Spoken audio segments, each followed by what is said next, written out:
कुछ दिनों से बिंदियापुर गांव में कुछ अजीबोगरीब घटनाएं हो रही थी। गांव में कोई भी घटना होती थी तो सबसे पहले सूचना जमींदार को दी जाती थी। गांव की बुढ़िया भागती हुई जमींदार के पास पहुंची और बोली, जमींदार साहब, गजब हो गया। मेरा बेटा सूरज कल से गायब है, अभी तक घर नहीं आया। फिर जमींदार साहब कहते, अरे आ जाएगा, किसी दोस्त के यहाँ गया होगा। आजकल के लड़के बिना बताए पार्टी वगैरह करते रहते हैं। फिर सूरज की माँ कहती है, लेकिन जमींदार साहब, मैंने उसके सारे दोस्तों से पूछ लिया, किसी ने भी उसे कल दोपहर के बाद नहीं देखा। सबसे अंत में सूरज के दोस्त कमल ने उसे देखा। फिर जमींदार कहते हैं, ठीक है दीवान जी, कमल को बुलवाइए। दीवान नेमी चंद्र बिंदिया नगर का सबसे पढ़ा लिखा और समझदार व्यक्ति था। कमल जमींदार के पास आता है। फिर जमींदार कहते हैं, बताओ कमल, तुमने सूरज को सबसे अंतिम में कहाँ देखा था? फिर कमल कहता है, जमींदार साहब, कल सूरज मुझे शाम 5 बजे शमशान के बगल में गन्ने की खेत की ओर जाते मिला था। फिर जमींदार जी कहते हैं, उस तरफ तो कोई जाता नहीं, वहां जाने के लिए तो मैंने पूरे गांव को मना कर रखा है। फिर कमल कहता है, जी जमींदार साहब, मैंने उसे याद भी दिलाया, उधर जाना मना है, लेकिन वह बोल रहा था कि उसका कुत्ता बंटी उधर ही भागता हुआ आया है और फिर वह गन्ने की खेत में चला गया। फिर जमींदार जी कहते हैं, ठीक है, दोपहर में हम लोग गन्ने की खेत में जाकर सूरज की खोज करेंगे। दोपहर में गांव के सारे लोग मिलकर शमशान के बगल वाले गन्ने की खेत में सूरज को खोजते हैं, लेकिन ना तो सूरज और ना ही उसका कुत्ता बंटी दिखाई देता है।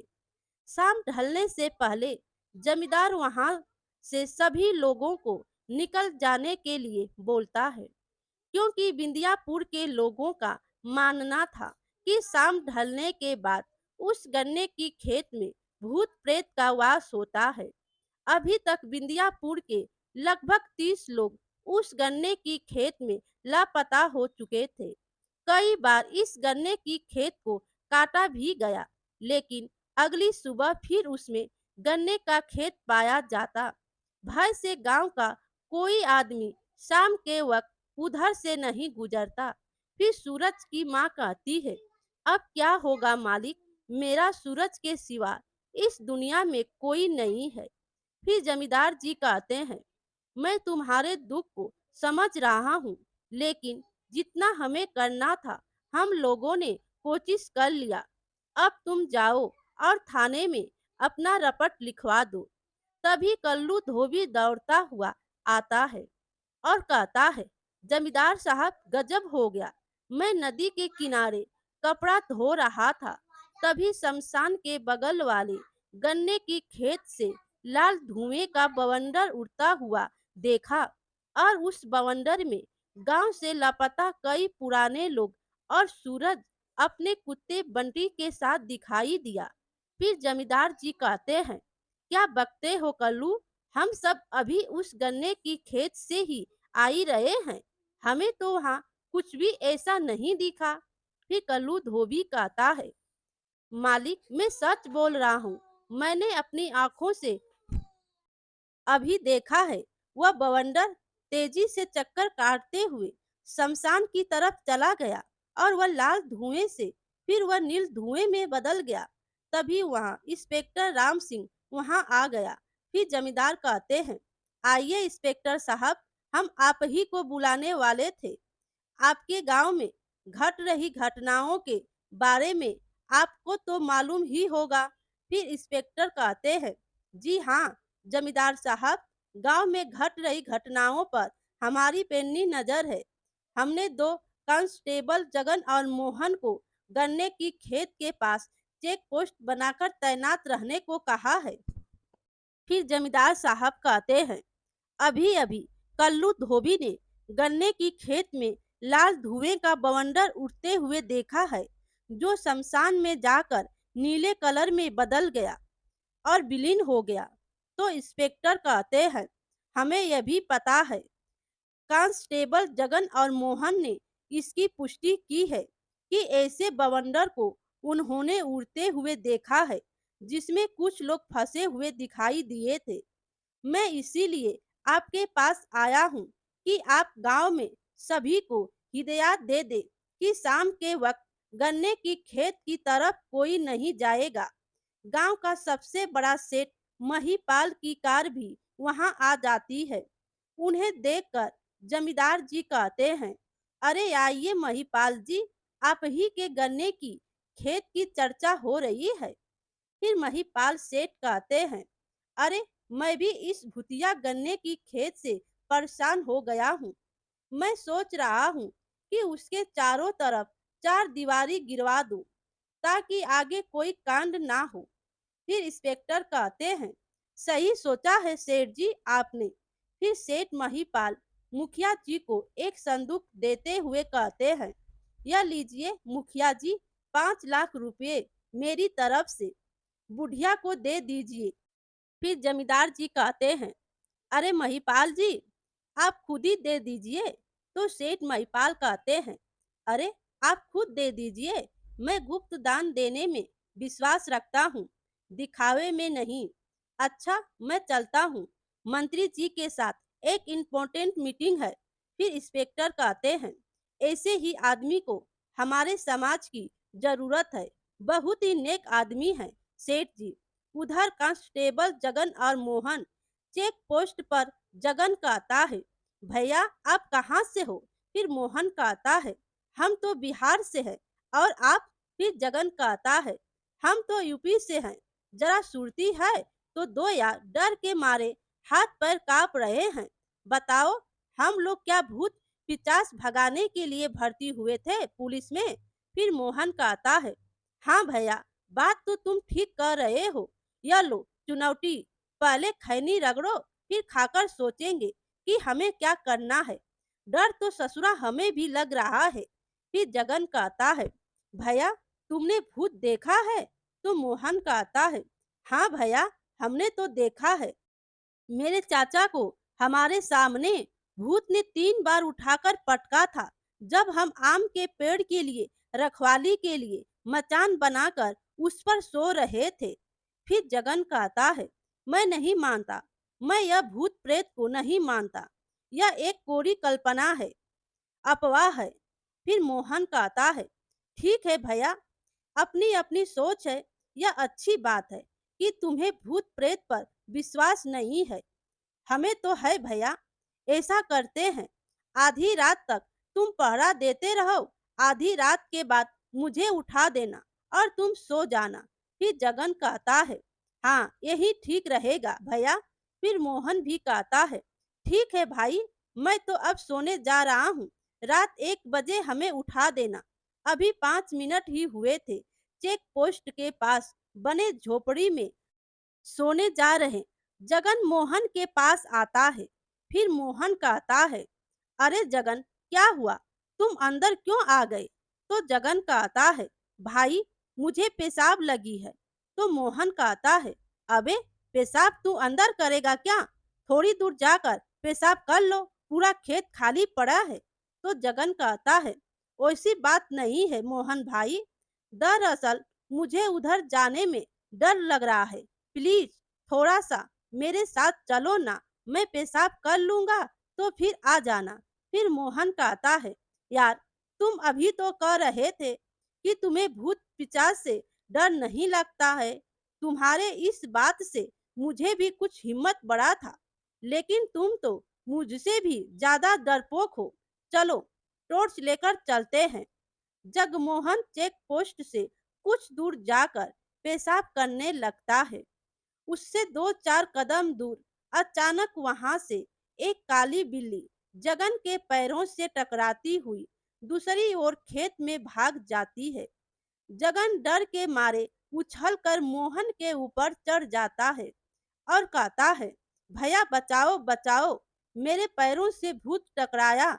अभी तो मोहन कहता है, अबे वो काली बिल्ली थी, मैंने भी उसे टॉर्च की रोशनी में खेत में जाते हुए देखा है। चल उतर जा अब। तो जगन कहता है, नहीं भैया, वह भूत है, अभी अभी मेरे पैरों से टकराया है। मुझे भूत से बचा लो, मैं अपनी पत्नी का इकलौता पति हूँ, उसका क्या होगा? वह विधवा हो जाएगी, बचा लो। तभी आकाश में अचानक बिजली चमकती है और गर्जने के आवाज के साथ जगन और डर जाता है। फिर मोहन कहता है, अरे उतर मुझ पर, क्यों दिया मुंह? सारी वर्दी खराब कर दी तूने। चल झोपड़ी के अंदर चल। फिर जगन कहता है, सॉरी भैया, वह बादल की आवाज और डर से मेरी सुसु निकल गई भैया। हनुमान चालीसा पास रखते हो क्या? भूत भी साथ निकट नहीं आवे। महावीर जब नाम सुनावे। दोनों कांस्टेबल चेक पोस्ट के पास बने झोपड़ी के अंदर चले जाते हैं और एक ही खटिया पर दोनों सोने की कोशिश करने लगते हैं, लेकिन डर के मारे दोनों को नींद भी नहीं आ रही थी। तभी एक बार फिर बादल गरजता है और हवा से झोपड़ी के ऊपर रखा टीन नीचे गिर जाता है।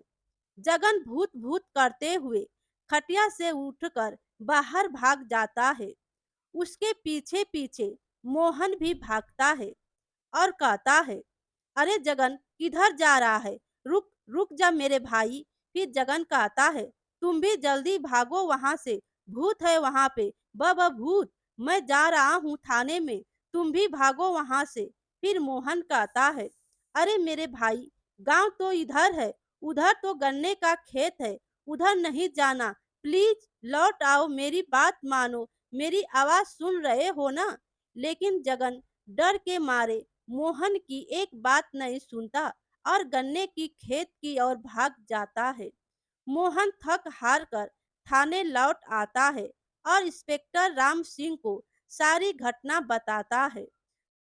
सुबह सभी लोग कांस्टेबल जगन को खोजने के लिए गन्ने की खेत में जाते हैं, लेकिन जगन का कहीं अता पता नहीं मिलता।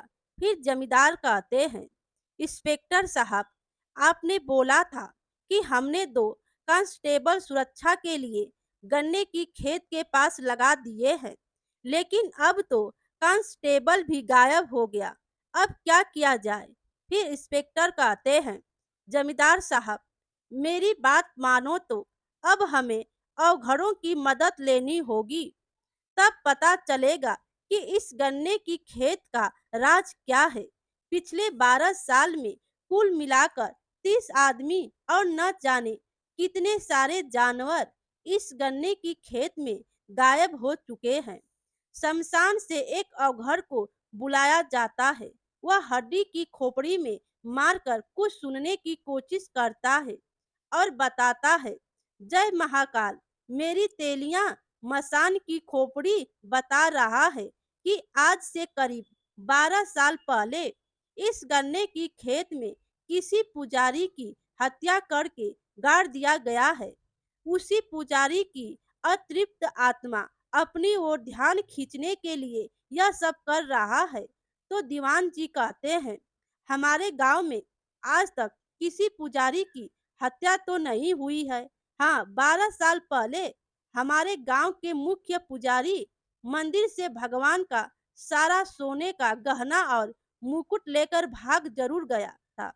फिर वह अवघड़ कहता है, मूर्ख, वह भागा नहीं था, उसकी हत्या की गई थी। आज भी हत्यारा यही कहीं है। जब तक उसको सजा नहीं मिल जाता, तब तक इसी तरह गांव के आदमी लापता होते जाएंगे।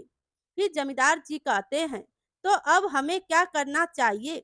गांव के सभी लोगों को यहाँ इकट्ठा करो। बीमार गर्भवती महिला और छोटे बच्चों को छोड़कर कोई भी अपने घर के अंदर नहीं होना चाहिए। जमींदार के आदेश पर गांव के सभी व्यक्ति वहां इकट्ठा हो जाते हैं। फिर जमींदार कहते हैं, महाराज, सभी लोग आ गए हैं।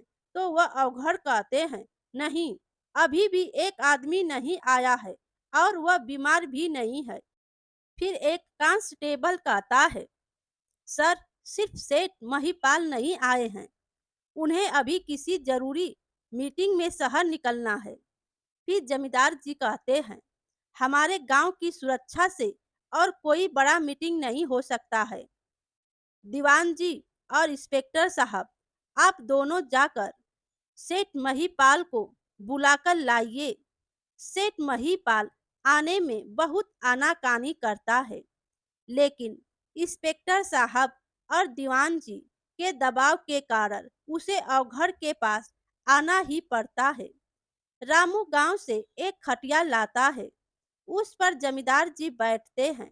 फिर जमींदार जी कहते हैं, आइए महिपाल जी, आप मेरे पास बैठिए।